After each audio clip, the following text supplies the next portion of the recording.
రాష్ట్రంలో ఇస్లామిక్ సమాజం, ముస్లిం సమాజం ఉంది కాబట్టి మీకు ఏం చేశాడో చెప్తాను. ఇస్లామిక్ బ్యాంక్ ఏర్పాటని చెప్పాడు, మాట తప్పాడు. మైనారిటీలకు 5 లక్షలు ఉచిత రుణం అన్నాడు, మాట తప్పాడు. మాట్లాడితే మడం తిప్పారంటాడు కానీ మాట తప్పుతూ ఉంటాడు. ఇక్కడ ఏవైతే మీకు పాలసీలు ఉన్నాయో అవన్నీ కూర్చోబెట్టి మాకు చెప్తుంటాడు. బీజేపీకి ఈద్ అంటాడు, తను వెళ్ళి అక్కడ కూర్చోబెట్టి అన్ని రకాలుగా సౌకర్యంగా ఉంటాడు. నేను అందరికీ చెప్తున్నా, ముస్లిం సమాజానికి చెప్తున్నా, మీకు కష్టం వస్తే నేను వస్తాను. మిమ్మల్ని ప్రత్యేకంగా కూర్చోబెట్టి వేరేలా చూడడం. కాకపోతే ఏంటంటే నాకు ఓట్ బ్యాంక్ పాలిటిక్స్ తెలియదు. I follow only constitutional guide lines. రాజ్యాంగాన్ని, విధులని ఒక ఆ ఫ్రేమ్వర్క్ని చూస్తాను. చట్టాలకి నేను గౌరవం ఇస్తాను. అలాగే రంజాన్ తోఫా రద్దు చేశాడు. షాదీ తోఫా కింద పేద ముస్లిం యువతుల వివాహానికి లక్షిస్తానని చెప్పి గత ఎన్నికల ముందు హామీ ఇచ్చాడు, ఇవ్వలేదు. మైనారిటీ కార్పొరేషన్ రుణాలు తీసేశాడు, ఆపేశాడు. స్కూల్కి వెళ్ళే మైనారిటీ విద్యార్థులకి ఏటా 5,000 ఇచ్చేవారు, ఆపేశాడు. మొత్తం ఉర్దూ భాషకి ప్రయారిటీ ఇస్తామన్నాడు, చేయలేదు. మస్జిద్లో ఉండే ఇమాములకి వేతనాలు ఇస్తానన్నాడు, ఇవ్వలేదు. ఇది కూటమి నిర్ణయం తీసుకుంది. ముస్లిం మైనారిటీల సంక్షేమానికి మీకు అండగా ఉండే పెన్షన్ ఉంటుంది. ఈద్గాలకి, కబ్రస్థాన్లకి స్థలాలు కేటాయించడం, విజయవాడ సమీపంలో హౌస్ కట్టడం, నూర్ భాషా కార్పొరేషన్కి ఏటా 100 కోట్లు కేటాయించడం, దుల్హన్ పథకానికి కొనసాగింపుగా ₹1,00,000 అందించడం, మైనారిటీ కార్పొరేషన్ ద్వారా 5 లక్షల వడ్డీ లేని రుణాలు, అలాగే గౌరవ వేతనాలు ఇవ్వడం, అర్హత ఉన్న ఇమాముని కాజీలుగా నియమించడం, మస్జిద్ నిర్వహణ కోసం అవసరమైనంత ఆర్థిక సహాయం చేయడం. అలాగే మత్స్యకారులు గుజరాత్ తర్వాత అత్యంత లాంగెస్ట్ తీర ప్రాంతం ఉంది మనకి. అలాంటి నేను మత్స్యకారులకు చెప్తున్నా, 70 లక్షల మత్స్యకార కుటుంబాల హక్కుల్ని కాలరాస్తే ఇచ్చాడు జీవో 217. నేను ఆ జీవో 217ని మనకి కూర్చొని 2గా ముక్కలు చించేశారు, మేము ఖాతరు చెయ్యమని చెప్పి. అలాగే ఈ సీఎం పాలసీ కూడా కూర్చోబెట్టి సంవత్సరంలో భీమిలి షిప్పింగ్ హార్బర్ అని చెప్పి 5 సంవత్సరాలు మర్చిపోయాడు. గంగవరం పోర్టు మత్స్యకారుల సమస్యను మర్చిపోయాడు. గంగవరం పోర్టు స్టేట్ తాలూకు వాటాను అమ్మేశాడు. అలాగే 50,000 చొప్పున నేను సహాయం అందిస్తుంటే దాన్ని బెదిరించాడు, ఇవి తీసుకోవద్దని. వేటకి వెళ్ళే మత్స్యకారులకి కార్డు లేదని చెప్పి ఇన్సూరెన్స్ లేకుండా చేశారు. నేను ఇవన్నీ దృష్టిలో పెట్టుకుని చెప్తాను, మీకు 20,000 ఆర్థిక సాయం కూటమి ప్రభుత్వం నుంచి ఉంటుంది. వీటన్నిటికంటే కూడా ఎక్కడైతే అవసరం ఉన్నాయో జట్టీలు, ఆ జట్టీలని నిర్మించే బాధ్యత కూటమి ప్రభుత్వం తీసుకుంటుంది. ఎందుకంటే మత్స్య సంపద, నేను చెప్తున్నాను, మన రాజీవ్ సర్దేశ్ అనే ఒక సీనియర్ జర్నలిస్ట్ అడిగాడు, మీ ఆంధ్రాకి ఏంటి అంటే ఆంధ్ర ఫిష్ కర్రీ అని చెప్పాడు. అందరూ చేపలు కర్రీ తినాలని మత్స్యకారుడు వెళ్ళి సముద్రం లోతులకి వెళ్ళి కష్టపడి వలేసి పడితే తప్ప చేప రాదు. అలాంటి కష్టాన్ని ఆంధ్రప్రదేశ్కి ఇచ్చిన మత్స్యకారులందరికీ నేను మీలో ఒకడిని, మీ కష్టాన్ని గుర్తించేవాడిని. నేను నిలబడతాను మీకోసం. మాటలు మేనిఫెస్టోలో ఉన్నదానికంటే కూడా గుండెల్లో ఉన్నది ఎక్కువ. దశాబ్దం ఏమీ లేకుండా మీకోసం నిలబడతాను. ఎందుకంటే సంపద మీకు బోట్లు కొనుక్కునే సత్తా ఉండాలి. ఎంతసేపు కూర్చొని మీకు 10,000 పెన్షన్ ఇస్తాం, ఇది ఒక్కటే సరిపోదు నాకు. మీరు ఎంటర్ప్రెన్యూర్స్ కావాలి, మీ దగ్గర డబ్బు ఉండాలి, మీ దగ్గర 10 మందికి ఇవ్వగలిగే సత్తా ఉండాలి, 10 మందికి ఉపాధి అవకాశం కల్పించే సత్తా ఉండాలి. ఆ బాధ్యత నేను వ్యక్తిగతంగా మీ మనిషినే తీసుకుంటాను. అలాగే నా రెల్లి సోదరులకి చెప్తున్నాను, నేను మిమ్మల్ని గుండెల్లో పెట్టుకొని చూస్తాను, మీకోసం వస్తాను. ఎస్సీ ముఖ్యంగా సమాజానికి, యువతకి 27 పథకాలు తీసేశాడు. అంబేద్కర్ విదేశ విద్యాన్ని కాస్త జగన్ విదేశ విద్యా విధానం అయింది. అది తీసేసి తిరిగి దాన్ని అంబేద్కర్ విదేశ విద్యా విధానం కింద పెడతాం. అంబేద్కర్ గారి స్ఫూర్తిని గౌరవిస్తాం, వారి గౌరవాన్ని ఇనుమడింపు చేస్తాం. అలాగే ఈబీసీ ఎకనామికల్లీ ఆర్థికంగా వెనుకబడ్డ తరగతుల నుంచి మేము అగ్రకులంలో పుట్టి పేరుకే అగ్రకులాలు కానీ మా పేదరికం మిగతా కులాల కంటే చాలా ఎక్కువ ఉంటుందని ఎంతమంది ఆడబిడ్డలు కర్నూలులో కానీ ఏ ఊరిలో చెప్తుంటే మగపిల్లలు కానీ. అందుకని ప్రధానమంత్రి గారు ఈబీసీ 10% ఇచ్చారు. అది బలంగా అమలు చేస్తాం. ఒక్క కులానికే కాకుండా దామాషా పద్ధతి ప్రకారం ఏ కులంలో ఎక్కువ పేదలుంటే వారికి, ఒకసారి బ్రాహ్మణ సమాజంలో ఎక్కువ మంది పేదలుంటే వారికి, ఒకసారి ఇంకొక కులంలో ఎక్కువ మంది పేదలుంటే వారికి ఆర్థికంగా నిలబడతాం. అందుకని ఈబీసీ చాలా బాధ్యతగా ముందుకు తీసుకెళ్తాం. ఇది మీరు ఆలోచించండి ఒకసారి. వీటన్నిటికంటే కూడా ల్యాండ్ టైటిలింగ్ యాక్ట్ ఈ రోజున ఇన్ని ఇళ్ళన్నీ ఉన్నాయి. జగన్ ఏం చెప్పాడు, నేను మళ్ళీ ఇంకోసారి మీకు నేను చిన్న ప్రమాద సూచిక ఇస్తున్నా మీకు. పోయినసారి ఏం చెప్పాను, మీరు వస్తే ఈ కొండ నాది, ఈ వాగు నాది, గడ్డ నాది అంటే అని చెప్పాడు.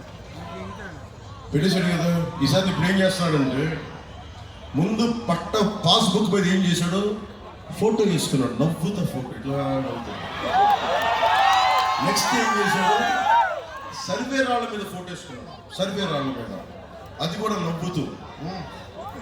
ఆ తర్వాత ఏమన్నాడు, నెక్స్ట్ ఒరిజినల్ డాక్యుమెంట్స్ ఇవ్వరంట, మన ముఖాన్ని ఒక చెత్త జెరాక్స్ కాపీ కొడతారంట మన ఆస్తుల మీద. ఇంటికి జెరాక్స్ కాపీ మనకి ఫోటో ఒరిజినల్స్ ఉండవు, వీళ్ళకి ఒరిజినల్స్ ఉండవు, ఇంకా అవి పని చేయవు, ఇంకా ఓన్లీ జెరాక్స్ ఉంటుంది.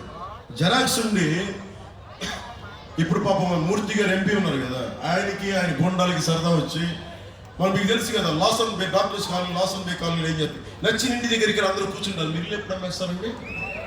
నేను ఎంవీ సత్యనారాయణ గారు కూర్చోబెట్టాను మనుషులు వెళ్ళి లాసన్ బే కాలనీకి వెళ్ళి, నాకు తెలిసిన వాళ్ళ దగ్గరికి వెళ్ళి వాళ్ళ దగ్గరికి వచ్చారు. మీ ఇల్లు ఎప్పుడు అమ్మేస్తారు అంటే, మేము ఎందుకు అమ్ముతాం, అమ్మాలి. ఆ పక్క స్థలం వాడు అమ్మించేసారు, మీరు కూడా దేని అపార్ట్మెంట్లు కడతారంట. నువ్వు అపార్ట్మెంట్లు కట్టుకోవడానికి మా ఇల్లు మేమెందుకు అమ్మాలి అంటే అమ్మాలి. ఏం చేస్తున్నారు, రోజు గుండాలు వచ్చి అక్కడెక్కడి నుంచో పులివెందుల నుంచి జగన్ మనుషులు వస్తారంట, గుండాలు వస్తారంట, బ్లేడ్ బ్యాచ్లు వస్తాయంట, వచ్చి అవి చూస్తూ ఉంటారంట. ఎలా ఉంటుంది, సగటు మనుషులకి ఎలా ఉంటుంది, భయపడతా ఉన్నారండి. నాకు అనిపించింది, రేపు పొద్దున అలాగే కూర్చోబెట్టి ముందు ఫోటోలు వేసుకున్నాడు, కూర్చోబెట్టి సరిహద్దు రాళ్ళ మీద ఫోటోలు వేసాడు, జెరాక్స్ కాపీ ఇస్తారు తప్ప ఒరిజినల్స్ ఇవ్వడం అంటారు. ఇల్లు వచ్చి ఆక్యుపై చేసుకుంటాడు, నచ్చింది ఇల్లు మొత్తం, ఎంత నచ్చింది, అది నచ్చింది, అక్కడంతా కూర్చొని అపార్ట్మెంట్ కట్టుకుంటాడు. ఆయన ఎంవీ సత్యనారాయణ నచ్చుద్ది, వైసీపీ నాయకులు నచ్చుద్ది, నచ్చి ఇదంతా మేము అపార్ట్మెంట్ చేసుకుంటాం, డబ్బులు చేసుకుంటాం. అప్పుడు వాడు మనుషులు వచ్చి బెదిరిస్తారు, ఆక్యుపై చేసుకుంటారు. మీరు కోర్టుకి వెళ్తారు కదా, పోలీస్ స్టేషన్కి వెళ్ళాలి. పోలీస్ స్టేషన్కి వెళ్తే ఏం జరుగుతుంది, ఇంకోసారి వైసీపీ గవర్నమెంట్ ఇస్తే పోలీసులు భయపడతారు. వాళ్ళు మనుషులే కదా, వాళ్ళ జీతాలకు పని చేయలేదు, వాళ్ళు భయపడతారు. మేము ఏం చేయలేదు సార్, మా చేతులు కట్టేశారు సార్, నా అలాంటి వాడు వెళ్తే మేము కూడా ఏం చేయలేదు సార్.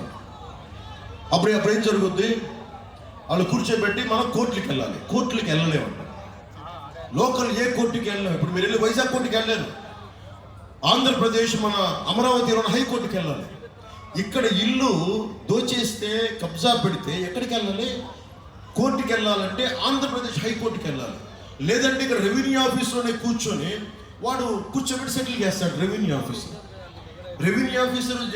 వాడు ఒక వైసీపీ మనిషి మన మాట ఏమంటాడు. అందుకని మీరు గనక వైసీపీకి, నా సంగతిగా చెప్పట్లా, కూటమి మద్దతుదారులు చెప్పట్లా, వైసీపీ వాళ్ళకే చెప్తున్నా, మీరు గనక వైసీపీకి ఓటేస్తే మీ ఆస్తులు గాల్లో దీపం లాంటిదే, ఎగిరిపోతాయి ఆస్తులు, గుర్తుపెట్టుకోండి. నేను 2019లో చెప్పా, చాలా జాగ్రత్త. నేను ఒకటైతే పెట్టుకున్నా, నా ప్రాణాలను తెగించి నేను ఇక్కడికి వచ్చాను. మీరు చూసే నన్ను ఎంత ఇబ్బంది పెట్టారు వైజాగ్లో.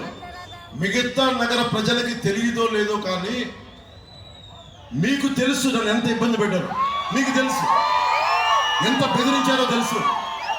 ఒక ఐపీఎస్ అధికారి కూర్చోబెట్టి నన్ను కూర్చోమంటాడు. అరే నా ఫండమెంటల్ రైట్ అది, నా ప్రాథమిక హక్కు అది. నా కోసం ప్రజలు బయటకు వచ్చినప్పుడు నమస్కారానికి ప్రతి నమస్కారం చేయడం సంస్కారం, అది నా హక్కు అది. జగన్ చెప్పాడు అందుకని నువ్వు కూర్చో అంటాడు.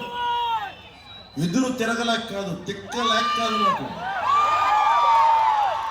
తిక్క రేగితే నాకు ముఖ్యమంత్రి వాళ్ళ అమ్మమ్మ కూడా ఎవరు గుర్తురాడు నాకు.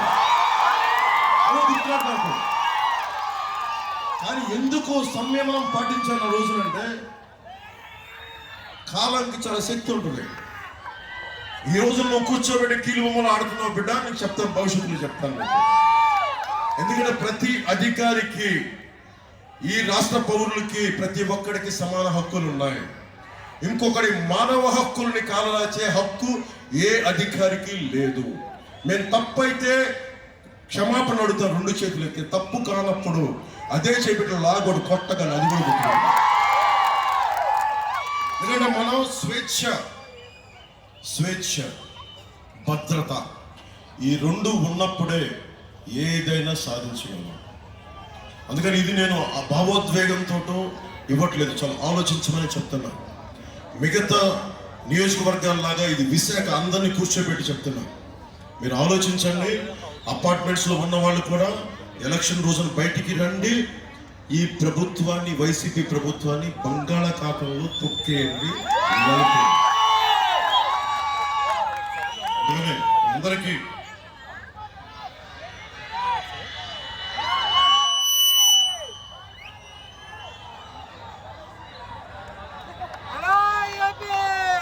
మనకి 33వ వార్డు అని చెప్పి రకరకాల అన్ని వార్డులో భూ సమస్యలు ఉన్నాయి. భూ సమస్యలన్నిటికీ నేను కూర్చోబెట్టి ఒక్క సమస్య కోసం రాలా. ఎవడు వైజాగ్లో అడ్డగోలుగా భూమిని ఆక్యుపై చేసుకున్నా, అమాయకులు సామాన్యులు భూమి అడ్డగోలుగా ఆక్యుపై చేసుకున్నా, నేను మీకు మాటిస్తున్నా, మేము ప్రత్యేకమైన కమిషన్ని నేను దగ్గరుండి సెటప్ చేయిస్తాను, నేను పెట్టిస్తాను, నేను మాట్లాడతాను, నేను పని చేస్తాను. అందరికీ నాయకులు చంద్రబాబు గారికి కూడా చెప్తాం, అన్కాంప్రమైజింగ్గా చేస్తాం నేను. అందుకని మీ ఆశీస్సులు ఆలోచించండి. భవిష్యత్తు మీరు ఏదో ఈ ఒక మీటింగ్లో కాదు, ఒక నెక్స్ట్ 20 yearsని ఆలోచించుకునే ఓటేయండి. అందరికీ మనస్ఫూర్తిగా ధన్యవాదాలు తెలుపుకుంటూ, మనస్ఫూర్తిగా ధన్యవాదాలు తెలుపుకుంటూ, ఇంత ప్రేమతోటి, ఇంత సహనంతో మీరందరూ విన్నందుకు, మీ విలువైన సమయాన్ని వెచ్చించినందుకు మీ అందరికీ నేనున్నది 5 కోట్ల మంది ప్రజల్ని సంరక్షించడానికి, మీ ఆస్తుల్ని పరిరక్షించడానికి, మీకు స్వేచ్ఛ భద్రతను ఇవ్వడానికి. భరత్ గారు ఉన్నారు, బలంగా నిలబడే వ్యక్తి. ఎదురు అడుగుతున్నాం, భరత్ గారి కోసం ఓటు అడుగుతున్నాం. నేను పని చేస్తా, మన పనులుంటే ఆయన చేత పని కూడా చేయిస్తాను. వంశీకృష్ణ యాదవ్ గారు ఉన్నారు, మన గాజు గ్లాస్ గుర్తు మీద పోటీ చేస్తున్నారు. ఆయన చేత కూడా మీకు బలంగా పని చేయిస్తారు. అలాగే వైజాగ్ నార్త్ నుంచి విష్ణుకుమార్ రాజు గారు ఉన్నారు, వారు కూడా అంతే మనస్ఫూర్తిగా ఆయన చేత కూడా పని చేయిస్తారు. అలాగే వెలగపూడి రామకృష్ణ బాబు గారు ఉన్నారు, వైజాగ్ టీడీపీ గుర్తు మీద చేస్తాం.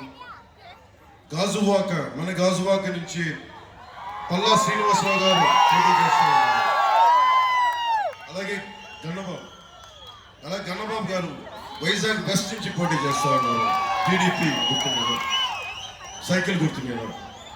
సో మీ అందరికీ నేను ప్రత్యేకంగా ధన్యవాదాలు తెలుపుకుంటూ, మీ భవిష్యత్తుకి మాది బాధ్యత.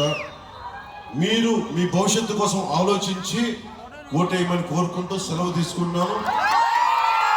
ఇంత బలంగా ఉన్న మీ అందరికీ ఆయురారోగ్యాలు కలగాలని, ఈ వేసవిలో మీరు తగు జాగ్రత్తలు తీసుకోండి, మీరు ఆరోగ్యంగా ఉండాలని కోరుకుంటూ, మీ భవిష్యత్తు బాగుండాలని కోరుకుంటూ, మీ బిడ్డలు అద్భుతంగా ఉండాలని కోరుకుంటూ, ఆడబిడ్డలందరూ ఇంత నలిగిపోయారు, మీకు 2 చేతుల మీకు నమస్కరిస్తూ, మీ భవిష్యత్తు కోసం మేము పనిచేస్తామని తెలియజేసుకుంటూ, మత్స్యకార సోదరులకి, ముస్లిం సోదరులకి, బీసీ సోదరులకి, ఎస్సీ ఎస్టీ అగ్ర కులాల సోదరులందరికీ కూడా, కులాలకి, మతాలకి, ప్రాంతాలకి అతీతంగా ప్రతి ఒక్కరికి, మా మీడియా సన్నిహితులకి, మా మీడియా మిత్రులకి, గవర్నమెంట్ ఎంప్లాయీస్కి అందరికీ పేరున ధన్యవాదాలు తెలుపుకుంటూ, మాకు అవకాశం ఇచ్చిన మీ అందరికీ ధన్యవాదాలు తెలుపుకుంటూ సెలవు తీసుకున్నాను.